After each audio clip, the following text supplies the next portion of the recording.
Hello, everyone. Welcome back to another week at DroneDJ. This week, we've got some more drone leaks for you, as well as a discussion around Tethered Drone. And the end, we also have a story with the Jetsons flying car, some update from the product we covered several months ago. So, going back to you, Kirk, what do you think about the Inspire 3 leak? I can't tell which one Let me is the share big one or which one's the small one.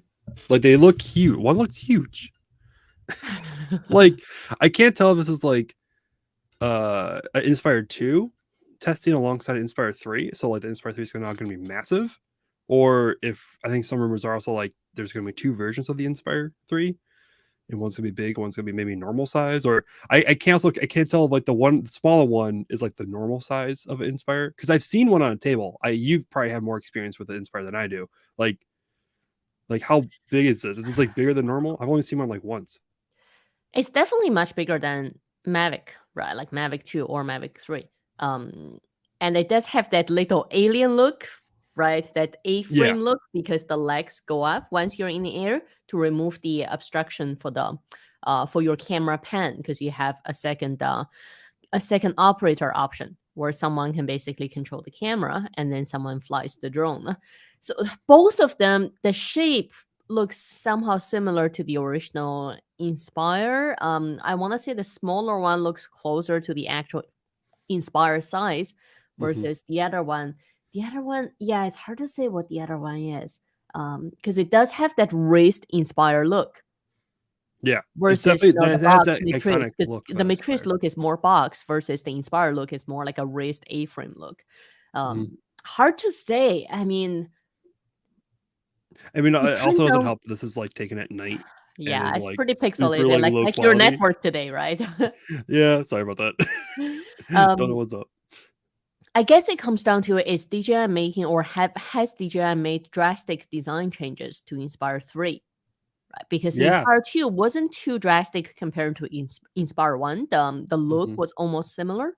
But if DJI has made drastic changes on the Inspire 3, then it may change everything we already know about the Inspire Yeah, series. but some of the previous leaks we've seen it looks very similar to Inspire 2 as well. So like it's not like, and this looks like it's probably gonna a similar-ish design. One of they're just like making it larger, and they're putting like a much larger, maybe a cinema.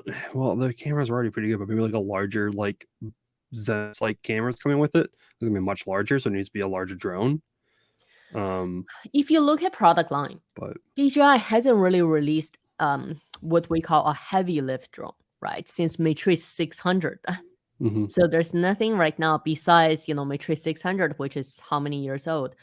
There's nothing from DJI current lineup that can support a full-on professional filming camera at this point. I wonder if this is like built to hold like a cinema camera. Like you can put it like I want to like this like the smaller size, like maybe like Airy Mini or um like C70 or something like that from Canon. It's like something like that. Like maybe this is gonna be stray away from using the Zenmuse line of cinema camera or cameras, and then you can use, third party ones. That would be interesting to see. Definitely. I mean, like I said, just coming from DJI product line, right? Just looking at our current lineup, it's only supporting from entry level up to prosumer. Yeah, Inspire Yeah. 2, it is Inspire 2, it is more professional, but we haven't seen DJI making any updates on Inspire 2. If you look at the original Inspire 1, there was version 1, and then there was Inspire 1 V2, which actually had quite a bit of updates. Yeah. Then Inspire 2 has always been just the Inspire 2. There was never any updates on it. So I wonder if, this is really DJI throwing a couple of, aces in its pockets by releasing something major. I guess we shall see. We shall see. But that would make sense for in professional. Like that's kind of like I guess if it's truly professional, you don't want to be using different camera sensors. Like you don't want to be using Arri Alexa on the ground and then have to use a Zenmuse in the air. You want to would want to use the same sensor It's at least. funny because it used to be. I mean, it also depends on what type of motion work you're in. Like if you're Yeah. in long format, then they're not so much as picky in terms of mixing different cameras. But if you're in advertising commercial, like TV commercial, it's only 30-second spot. So definitely they want to, they're more picky, right? Like they're a Yeah. little more like detail oriented, because the length of the video is only so short. It's only 30 seconds. So I remember when I started building drones from film, the industry standards was you have to be able to carry a 10-pound payload. That's your standard, either the Red Dragon, or it's a Red Dragon with a prime lens on the gimbal, or it's the Alexa Mini, right, on the gimbal.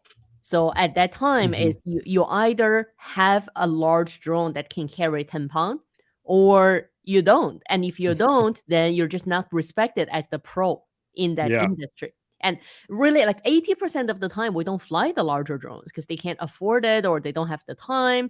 They don't have the coordination. But you've got to have one. Like that's always the thing. You've got to be able to say, "Hey, I can fly Red Dragon." Doesn't matter how often I fly it in a year, but you've got to be able to do it. Past few years, I haven't seen a single quote actually asking for that caliber. Basically, they're saying, "Oh, we're happy with Mavic 2 Pro, and maybe we would consider Inspire 2." So they're becoming less and less picky, and also clients are getting more educated. It used to be when you go out for a shoot and you really have to have the larger machinery because that justifies to the clients why they're paying that budget.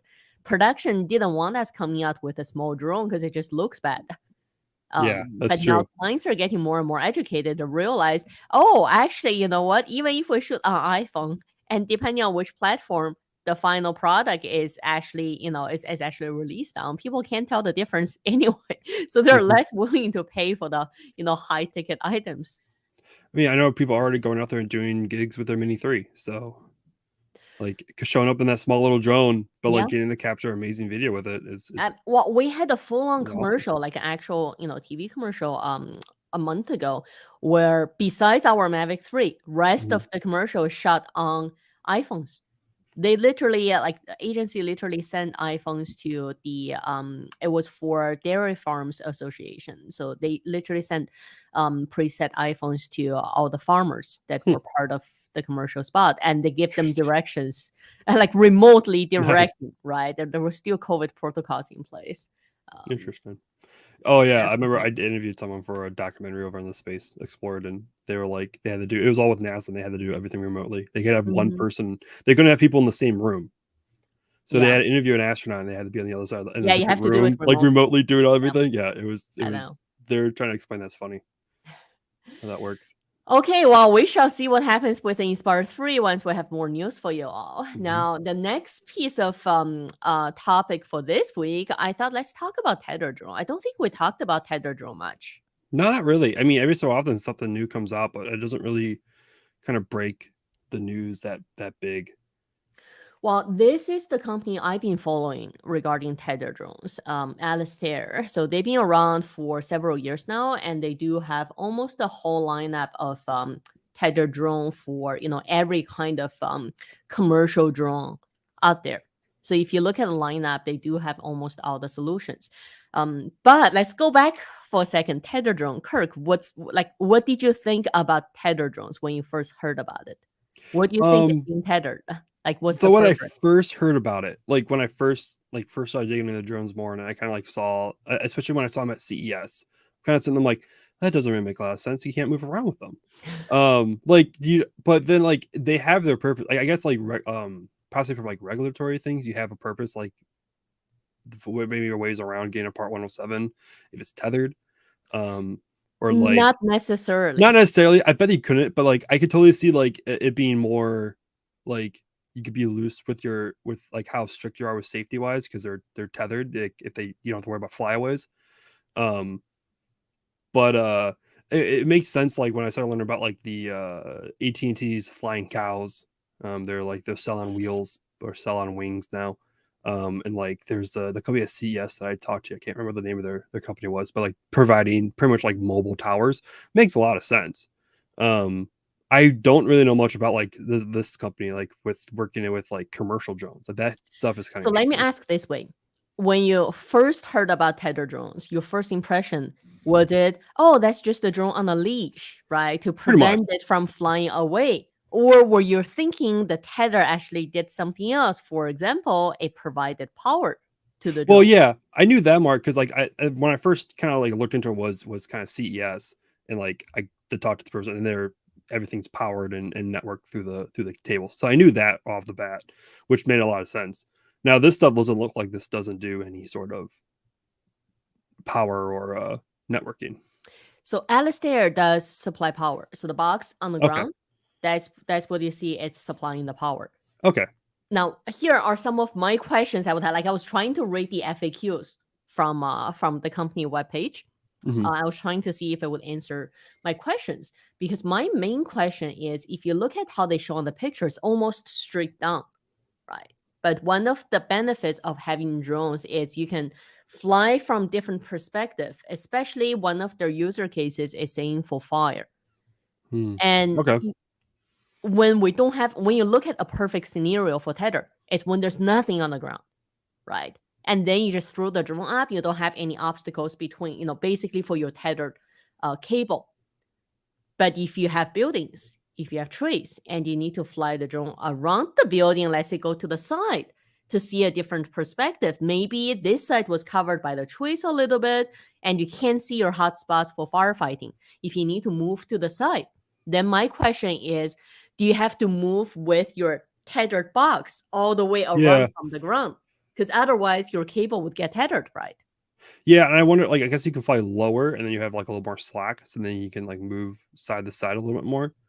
See, not so much on the slack, because they said their cable can support up to 100 meters. But Well, yeah, imagine if you're you have, flying, I guess I want to fly 100 meters up, so I guess well, you don't have to fly 100 meter up. The thing is, yeah, you say just if fly say like if you're 40 meters up and you start flying away from your base station, and you started having, like the cable starts to get longer, and if you have yeah, trees, and if the wind that's pushes, would the cable get tangled on the trees? I feel like that's dangerous then at that point, because you're adding another element for like maneuvering your drone without you doing, like, without like That's what I would think. So yeah, I like mean, you have I another thought they would element there. answer it in the FAQ, which I didn't see. So that would definitely be an interesting question to see, what's their way of addressing it. I remember seeing someone had almost like a side by side, or a extra large ATV, I guess. So they had almost like a little drone station at the back, right? Yeah. And then the drone can take off. And I guess because you have that side by side, and you can drive around where it's needed with your box. But See, yeah, tether stuff, I was like, it makes sense if you're just being stationary, because then you can just literally fly there for a long period of time. I mean, I would talk with AT&T. but it defeats a lot of the benefits of. It does defeat a lot of the benefits of a drone, which is where you can move it wherever. That's why, like, when I talked with AT&T and then the company out in CES about their stuff, it makes a lot of sense, because they're just providing like a cell, like a mobile cell tower in like disaster areas when there's towers are taken down. So you don't all you're gonna do is fly straight up and just hover there. And when I asked about flight time, they're like, things can fly for weeks. Like, Yeah, once you have tether, for sure. once you have a tether, Fly for and a then long as time. long as the motors can support it that long, like, yeah, you can fly forever. Okay, so that brings up the next question, because Yeah. earlier when you and me were discussing pre-show, we were saying, okay, what are sort of the add-ons right now, right? Let's support add-ons right now for drones. We talked about parachute, right? There's Yep. one, and I still have a question mark, at least from me, about parachutes. Now we're talking about tethered drones, and we're waiting for DJI's box to come out before end of the year, right? But I also saw that drone box from some of the other providers. So if you ask me, those are sort of the three, common platforms or support that we're seeing right now. So tethered, I definitely would like to talk to the manufacturers and to ask them what are their thoughts in terms of best user cases, how is it being used, and how to manage those dangerous situations that we talked about. Now, box. So what you were saying, Kirk, is to provide that remote, temporary or on-demand, let's say, network solution. Now, would a box do it? So say if you have two smaller drones, because let's say if you look at DJI's drone box specs, it can charge your batteries up to 90% in under 30 minutes. I think that was their spec. Yeah, I think something like that. Yeah. So if you have two drones, can they take duties? One goes up from the box. And without the tether, it can really fly anywhere you want.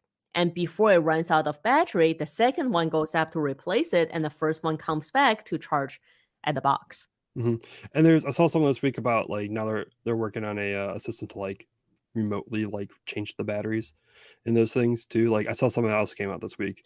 Well, technically speaking, if you have two batteries and if you build it in a way where you can take one out to change it while the other one is sustaining the drone, is it I think most possible? of these Of course. boxes are like working on one battery and like they land and they charge that one battery. Yeah, if you ask me, I personally right now, I say I'm leaning towards the box solution. Right. I think the box it's solving a lot of these, individual system problems. But I guess until we actually get to I think they all like between the box and the tether, I think they each have like their individual like pros. Like the tether can fly for a very, very long time without any sort of downtime. And then a box can be remotely and you can't really fly away with the tether. Right. Can't really fly away with the tether. It was passing through my mind because I do know a lot of I used to work in the defense sector and like I know a lot of military people and I can totally see this being military wise where it's tethered and they can lose the asset. You can't necessarily lose the asset because there's not a high level of trust. There's definitely the pro for that. There's not a high level of trust with a lot of people. On every person, being fully competent to control the drone. Yeah, you can give it to a low level like a private or something like that. Be like, just don't crash it. Just don't have it fly down. You'll be fine. So. Well, I guess we shall see. So Alistair was one of them, as I mentioned, was one of the companies that's been around for a while. And I think this week the story was also about tethered solution being available for the paired ANAFI USA, which was really targeted for military applications, right? The USA is definitely targeted towards military and law enforcement, hence why it's built in the USA. So that whole part of it. So. Well, if anyone has any thoughts about tethered drones, please share that with us in the comments down below. And our final story for the week is flying cars. We're back to flying cars again. I remember us covering this story probably a few months ago now, right? The Jetsons flying car. Yeah, I remember this thing came out and they sold out all of their 2022 chassis and there's only 3 left in their 2023 chassis. I think like they have like 180 in total that they've like allocated, and only 3 more for next year are available. The owner and the founder did like the first commute in this to work. And well, if anyone should have the confidence, I guess it should be the owner. So I guess they're an ultralight, classified as like an ultralight. So you don't need a license, and like the bar is much lower to be able to like. Because technically speaking, it's no longer a drone because the pilot is sitting in there. Yeah, right? It's no longer remotely controlled. Yeah, you're probably you're in the seat, and they're so close to the blades. And there is video of it on their Facebook page, and we should definitely play the video if you can. That's like, it's a little terrifying. It's the first link in the. Oh, there we go. It's also embedded. It's slightly terrifying.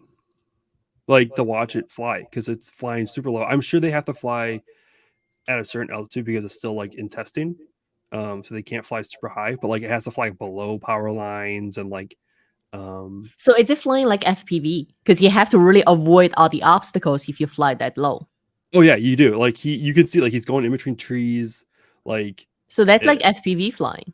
Yeah, it's very it's very nerve-wracking. I watched it just before we came on, and it's just like also like he flies super low. He has to fly. I think he has to fly at altitude because of it's still in testing. But like, hopefully they cut tree branches. I wonder. Oh, there's video coming up of like when he blows over bushes. Like he flies over a bush and just like it blows all over. Like, and it's not on his property either. I think it's on like a neighbor's property. Then I would want to wear some kind of like Gore-Tex jacket or something. Just imagine flipping, flying towards yourself. Yeah, that's true. That is very true. I mean, I don't even like my grass clipping getting on my clothes. Yeah. And he's like super like I feel like he has to have talked to like his neighbors and like to get permission. There's a video of like he flew over I think a neighbor's property and they were outside. So obviously he must have like talked to them before flying like 10, 15 feet over their property. The Like not even movement, like can I just say the movements remind me of, like the first few drones we ever built. It's not organic, it's not really smooth, right? no, it's not at all. Like it's very kind of choppy, but like it's also like it's an all like it's kind of like it's a drone. Like it's kind of your hand controlling a drone like that. And I guess in a large drone, like think it's not going to be super smooth unless you're like super good at it. And I think he's a His relatively legs newer, so he and probably feet doesn't have all look the flight time. really snug in there. Oh Like yeah, like the stuff he does is almost like there's insane. no extra space in there at all. No, there's no room, and I think the weight limit's like 210 miles per hour, 210 pounds. Like you can see, like that's definitely not his property, and he's just blowing over trees. Like I feel like that's like I feel like What's the with the altitude is stick? limited Do you see for. what's with the long stick at front? I think that's a Camera? Insta 360. It looks like. Oh. Yeah, I think that they're using that for like the front facing camera. So Wow, I don't know what to say. it is interesting. Like it's super cool to see finally get video of it flying. It's just I hope like he flies underneath this power line. I feel like that's not safe at all, but like you can do it. It's an ultralight. I know. Yeah. So my main concern is hopefully you can fly higher with them, because I think flying that low is going to cause a lot of issues for private property owners. Property And damage, especially private if it is not flies over a safe. tree and it breaks Like branches. And you should be above the trees. yeah, you should be above the trees. You should be above power lines. Like that. It makes sense that you might have to be able to do that in some scenarios.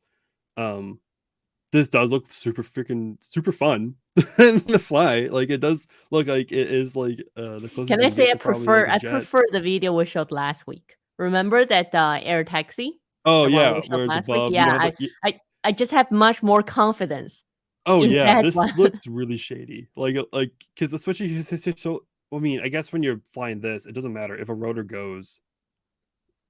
Like it's not going to be a fun crash. So. If you look at it, he has GoPros mounted in there. Oh yeah. And GoPros already have a bit of stabilization built in. So if the video is looking that shaky from GoPro, then it's pretty shaky sitting in there. It must be really shaky. Yeah, right? it must not be. The funniest part about this video is the office that they show up on, and I've never seen Wait, Jetson's where's the office. office? I missed that. Is this Oh, the here it office? is. Yeah, it's a very nice office. Like it looks like a house more than an office. Because Yeah, that's it someone's has. house for sure. Yeah, but like apparently this is their office. Apparently, but it has a pool. Yeah. Their office has a pool. I want my office to have a pool. I guess I just got to build a pool in my house. But like I. Or is it working out from the basement, calling it the command center? Yeah, no, that would be interesting. They're just like working at another person. They're in Stockholm, so I don't know what the office rules are. It has a little bit of an Inspire One look. Or is it just me? I mean, it has the color scheme. And like I guess the overall maybe body it's the color. Yeah, like I guess they could totally be inspired. Like it looks like a I wish they didn't cut. Did you see that? Like when it was landing?